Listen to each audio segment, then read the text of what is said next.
Você falou bastante sobre a diferença entre a colonização e também os resultados da colonização da América Espanhola, na América Inglesa, também na Austrália, né? E em relação à colonização portuguesa no Brasil. Você até explica isso com os fatores até em âmbito europeu, do Renascimento, do Iluminismo, etc. Acho que seria bom tematizar um pouco, para a gente entender, inclusive, essa gravura que está aqui, que é chocante, a gravura da capa, né?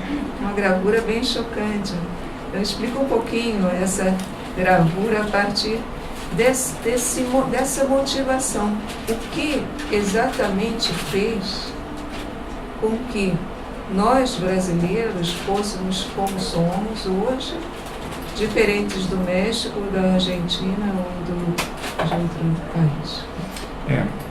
Gostaria de dizer inicialmente que ser diferente da Argentina, do México, não é necessariamente ruim, porque embora esses países eles sejam assim países de muita posição política e países que são politicamente mais densos que o Brasil, eles têm uma coisa que eles herdaram dos espanhóis, que é essa coisa das brigas intestinas e sectárias e nacionais, porque a Espanha é um país bem diferente de Portugal.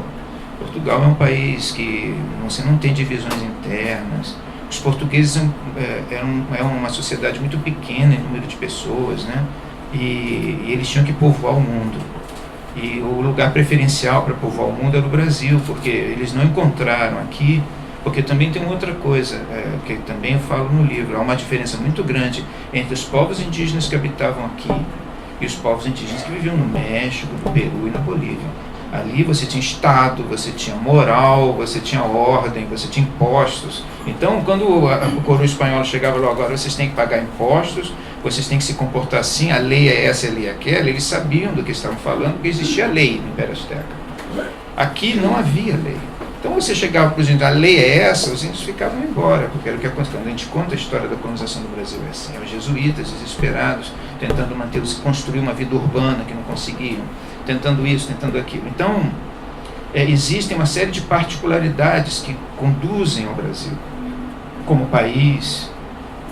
Sem dúvida, não é que a culpa é dos portugueses, não é dos portugueses, mas a natureza da colonização portuguesa tem certas características. Os portugueses, eles tendem a uma doçura. Quem vai, por exemplo, à Península Ibérica passeando, percebe. Se você está em Portugal e depois cruza a fronteira com a Espanha, é outro tipo de gente. Os espanhóis são muito mais ríspidos que os portugueses. Os portugueses tendem a ser simpáticos, agradáveis, etc. É outro tipo. Os portugueses são muito mais... Eles têm problemas...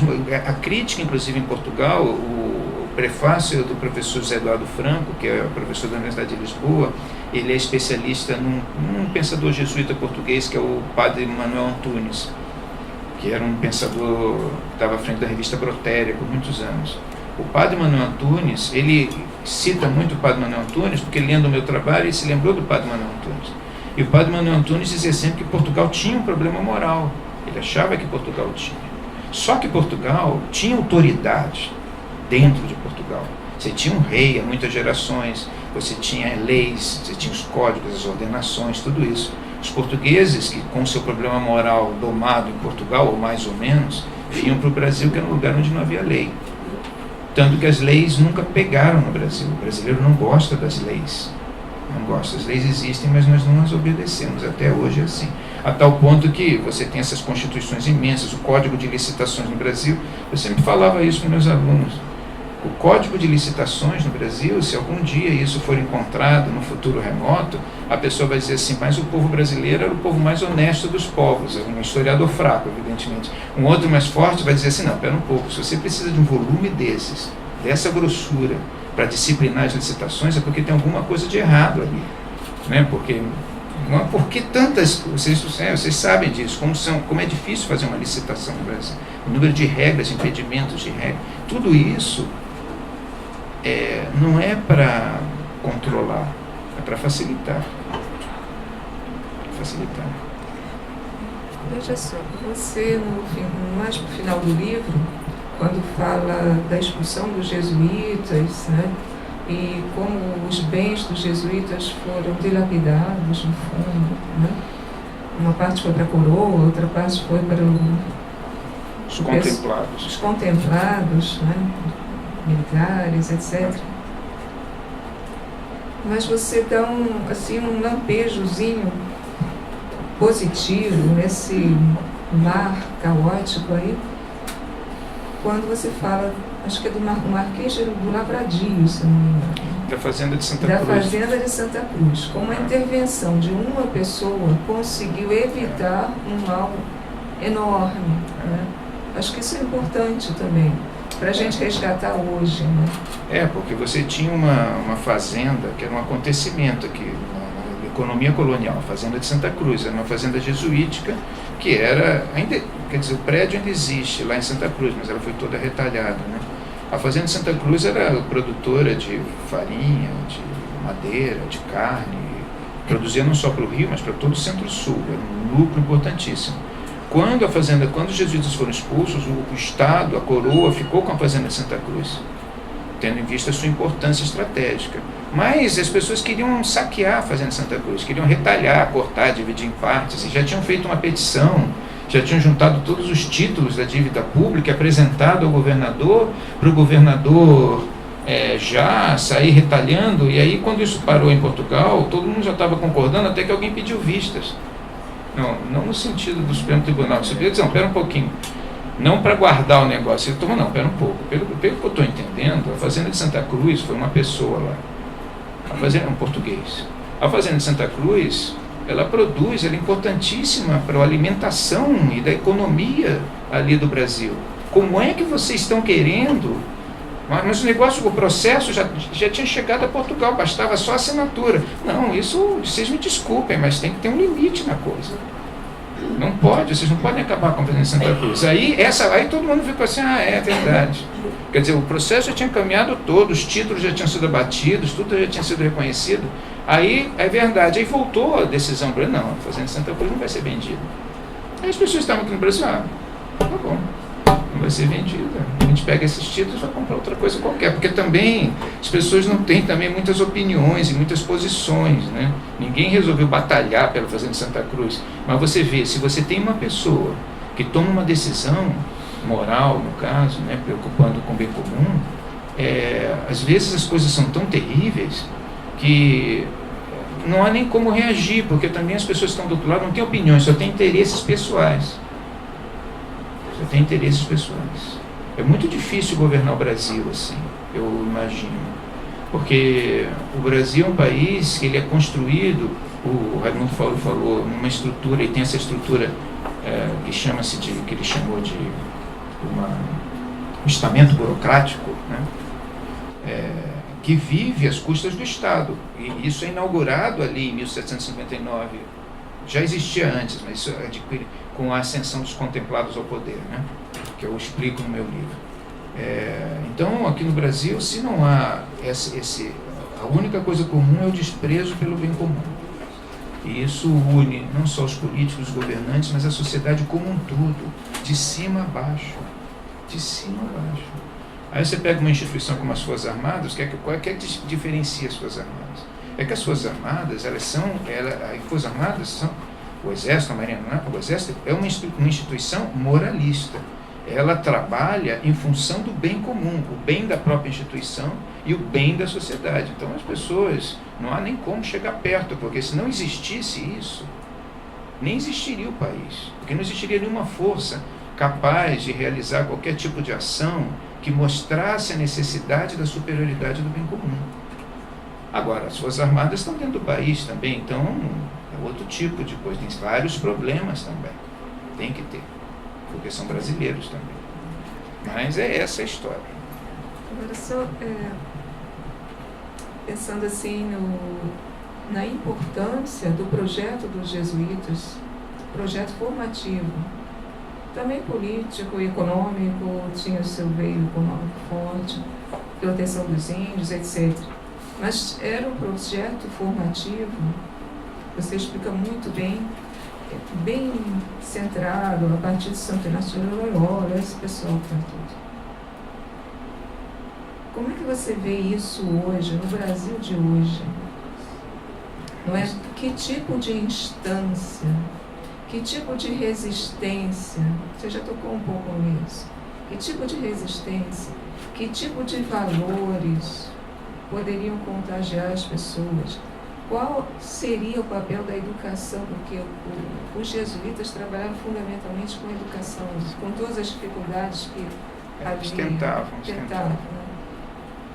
E tudo isso acabou com a expulsão dos jesuítas e tudo que veio por aí. Né? A questão educacional é um problema, por ser também uma questão de formação moral, já que para você estudar você tem que ser capaz de ter uma visão de conjunto, de coletivo, de bem comum, que seja superior aos seus desejos individuais. Tem que ter algum projeto, porque senão você não estuda, não tem como estudar. Se você não renunciar a alguma coisa, você não estuda, não tem condições de estudar. Essa questão no Brasil foi muito grave, e eles, como eu mostro aí, nunca os jesuítas conseguiram, na verdade, realizar os seus objetivos mais básicos, no fundo. Eu aponto que eles deixaram algumas coisas. Eu acho que até a religiosidade do brasileiro é fruto disso, da ação jesuítica, da maneira como eles viam Deus, que era de uma maneira assim, nós diríamos um pouco abstrata, capaz de alcançar a divindade no coração das pessoas. Então não necessariamente era alguma coisa estritamente cultural, ocidental, mas era uma coisa que ampliava para a percepção da divindade em outras culturas. Isso no Brasil, eu acho que a maneira como o brasileiro vê a religião, ou entende a religião, é em grande parte fruto dessa ação jesuítica. Com a extinção dos cristãos novos, que foi também um ato intencionalmente político, o Marquês de Pombal, eu acho que se desapareceu em grande parte a forte presença judaica enquanto ação política que existia no Brasil, embora, como a gente sabe, isso nunca tenha desaparecido de todo, né, mas é uma coisa sutil. Mas a Igreja Católica foi sempre a principal responsável pela formação da sociedade. Saindo os jesuítas, aquela igreja pré-tridentina continuou moralmente falha a controlar ou formar uma sociedade moralmente falha. Com a separação do Império e da República, com a separação da Igreja e do Estado, com o fim do Império, por muito tempo a Igreja ainda foi ouvida nessas matérias. Se você vê nos anos 50, 60, por exemplo, quem mandava, quem dava as cartas ainda era o seu Amoroso Lima, no Conselho Federal de Educação. A Igreja Católica ainda tinha toda uma influência no Conselho Federal de Educação. No período militar também. Mas depois de 88, e aí é uma coisa que já estava acontecendo desde o século XVIII, a secularização do Estado do Brasil, ela não encontra uma estrutura de autoridade moral que possa substituir a religião. Então, quando a partir de 1988, se aprofunda o processo de secularização, de laicização, quando a igreja realmente é colocada para fora, ou só são colocadas pessoas da igreja que estão associadas a outros projetos políticos específicos, eu vejo que acontece aí um colapso total do sistema educacional enquanto sistema formativo e de valores. Ele nunca existiu muito forte, mas eu acho que a partir de 88 ele colapsa totalmente e a gente chega a uma situação assim muito grave hoje em dia. Eu acho que outras forças formativas se apresentaram para substituir a igreja, porque a igreja também ficou numa situação frágil, né? A partir dos anos 70, principalmente. Então eu vejo, por exemplo, você vê a Assembleia de Deus, os movimentos pentecostais, eles querem assumir esse papel na estrutura educacional e formativa. Não por eles, mas porque, como eu digo, a sociedade demanda isso, ela quer isso. Se não há quem assuma, vai alguém que queira assumir, esteja disposto a isso, vai assumir. Né? Porque, agora, também no caso deles é frágil, porque as pessoas querem obedecer, mas elas não querem obedecer muito. Elas querem se comportar bem, mas não muito bem também, porque isso faz parte da nossa história. A solução para isso só pode ser uma solução para o Brasil especificamente, considerando que ele cresce como uma criança doente, é uma solução no futuro, quando realmente a sociedade tiver chegado a um tal nível de desagregação, que você tenha que tomar uma decisão, a sociedade tenha que tomar uma decisão.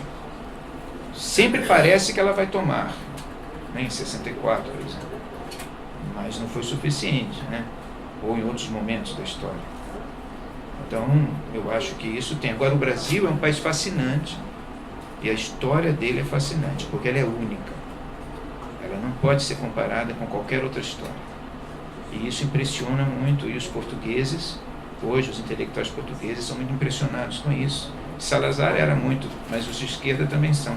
O fato de que eles terem construído uma sociedade tão extraordinária, tão cheia de defeitos, tão disfuncional, mas que funciona. Porque essa é a coisa do Brasil. Porque eu estou pintando um retrato tão dramático da sociedade brasileira, e no entanto as pessoas têm opinião quando é para ter, elas se movimentam, o país cresce mais ou menos, mas vai crescendo na medida possível. Tem universidades, tem plantações, porque também tem uma coisa, o Brasil é tão rico, tão estupidamente rico, porque também esse é o outro aspecto também. O país é tão absurdamente rico, que todo tipo de absurdos se cometem na história do Brasil, e essa riqueza permite suporta.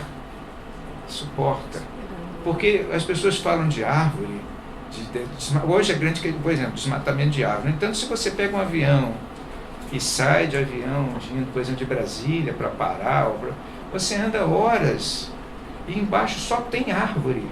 É a árvore que não acaba mais. Quando as pessoas falam assim, meu Deus, há desmatamento, porque há desmatamento, estou dizendo que não há, por favor, não existe.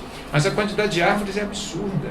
Eu falo aí que os portugueses achavam que enganavam os índios, trocando árvore por espelhos, mas os índios estavam achando que enganavam os portugueses, porque olha, a árvore é o que mais tem aqui nesse país, né? A gente pode, se a gente cortar 1 tonelada de árvores por um espelho, para nós é lucro, porque a gente olha para tudo que é lugar, é árvore, não tem outra coisa que não seja árvore.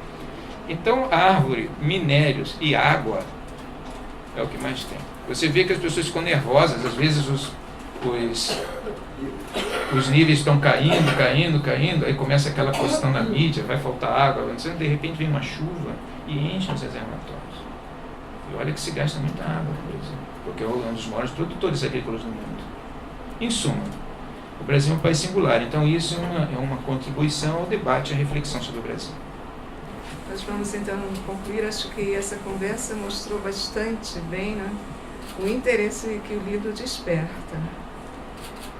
E realmente, professor, a gente só pode agradecer o seu estudo, a sua dedicação, né, em construir esse livro com tantas horas de dedicação, com certeza, né, com muita seriedade.